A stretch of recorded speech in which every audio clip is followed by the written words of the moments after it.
Slovensko patrí ku krajinám s bohato rozvinutou sieťou sústav centralizovaného zásobovania teplom.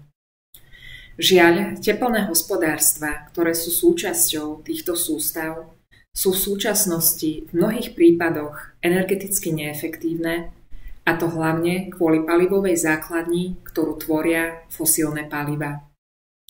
Zhoršenú energetickú efektívnosť tepelných hospodárstiev možno riešiť vysokoúčinnými zdrojmi tepla a zdrojmi tepla, ktoré využívajú energiu z obnoviteľných zdrojov.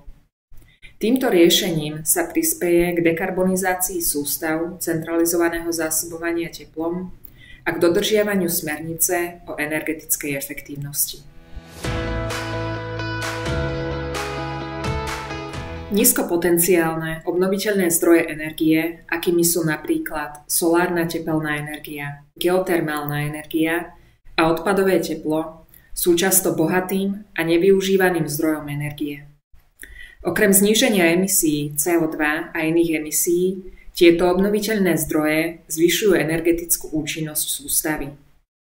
Hoci počiatočné náklady na zariadenia využívajúce obnoviteľné zdroje energie môžu byť zvýšené, naopak ich prevádzkové náklady sú nižšie a ponúkajú dlhodobé úspory.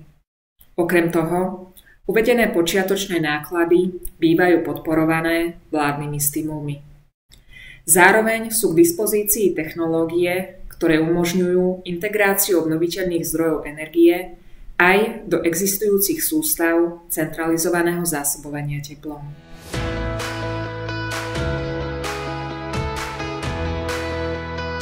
Medzinárodný projekt Low to High District Heating je financovaný zo zdrojov Európskej únie v rámci programu LIFE.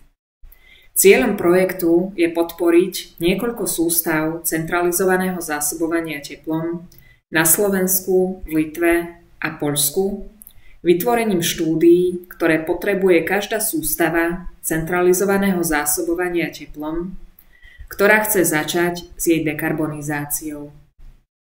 Štúdie budú zahŕňať technické a finančné riešenia, vrátane identifikácie možností financovania.